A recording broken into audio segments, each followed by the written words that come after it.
કથા 7 શ્રી રામ ગુણદર્શન. આદર્શ શિષ્ય. રાજા, મારા યજ્ઞની રક્ષા કરવા માટે તારો જ્યેષ્ઠ પુત્ર શ્રી રામ તું મને આપ.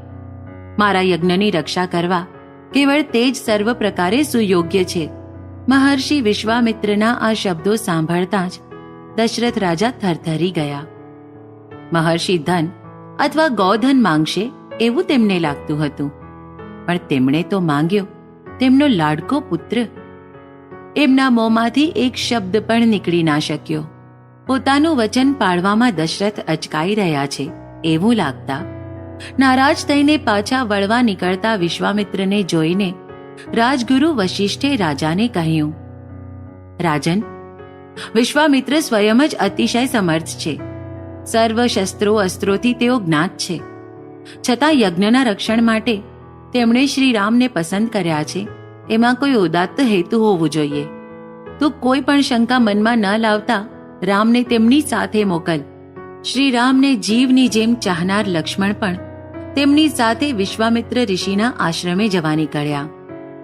માર્ગમાં આવતા સ્થળોની માહિતી આપતા, કુદરતની શોભા સુંદરતા દેખાડતા વિશ્વામિત્ર મારુદ અને કારુષ નામના ઉજ્જડ થઈ ગયેલા ઠેર ઠેર પ્રાણીઓ અને મનુષ્યોના હાડપિંજર પડેલા નિર્જન સ્મશાન જેવી આ જગ્યાને જોઈને શ્રી રામે વિશ્વામિત્રને આવી અવદશાનું કારણ પૂછ્યું. તેમણે જણાવ્યું, રામ, અતિ બળવાન સુંદર રાક્ષસની પત્ની અને મારીચની માતા એવી ભયંકર રાક્ષસી ત્રાટિકા આ પ્રદેશમાં રહે છે. તે અત્યંત દુષ્ટા, ક્રૂર ને ભયંકર છે. આ પ્રદેશની આવી હાલત એના કારણે જ થઈ છે. વિશ્વામિત્ર આમ કહેતા હતા એટલામાં જ કર્કશ અવાજમાં ગર્જના કરતી, આકાશમાં ધૂળ અને દુર્ગંધની ડમરી ઉડાવતી ત્રાટિકા તેમના પર ત્રાટકી. વિશ્વામિત્રે શ્રી રામને ત્રાટિકાનો વધ કરવા જણાવ્યું, પણ સ્ત્રી હોવાના કારણે ત્રાટિકાનો વધ કરવામાં ખચકાટ અનુભવતા હોવાથી વિશ્વામિત્રે શ્રી રામને જણાવ્યું, ત્રાટિકા આ પ્રદેશ અને પ્રજાને સતત રંજાડી રહી છે, એટલે પ્રજાનું રક્ષણ કરવા માટે જો સ્ત્રી હત્યા પણ કરવી પડે તો પણ તેમાં કોઈ અધર્મ નથી.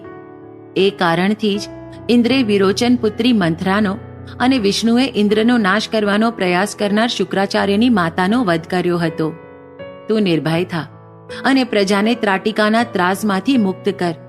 શ્રી રામે ત્રાટિકા સાથે યુદ્ધ કર્યું અને અંતે પોતાના એક અમોઘ બાણથી ત્રાટિકા તાડકાનો વધ કર્યો. એનો વધ થયેલો જોઈને વિશ્વામિત્ર અતિ પ્રસન્ન થયા. એમણે તે પછી શ્રી રામને અનેક વિદ્યાઓ અને શસ્ત્ર પ્રયોગો શીખવ્યા. રામને સર્વપ્રથમ તેમણે બલા અને અતિબલા નામક વિદ્યા શીખવાડી.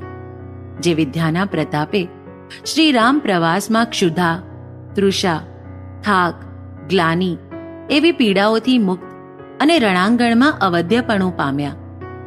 શ્રી રામની ગ્રહણ શક્તિ, શિક્ષણ તથા જ્ઞાન પ્રાપ્તિની લગન જોઈને પ્રસન્ન થયેલ વિશ્વામિત્રે તેમને અનેક અવનવી શક્તિઓનું પ્રદાન કર્યું. અસ્ત્રો આપ્યા. અસ્ત્રોના ઉપશમનના મંત્રો પણ શીખવ્યા. સંતુષ્ટ વિશ્વામિત્રે અંતે પોતાના સર્વ શસ્ત્ર અસ્ત્ર જ્ઞાન, વિદ્યામંત્ર આ પોતાના 2 સુપાત્ર શિષ્યો રામ લક્ષ્મણને શીખવ્યા.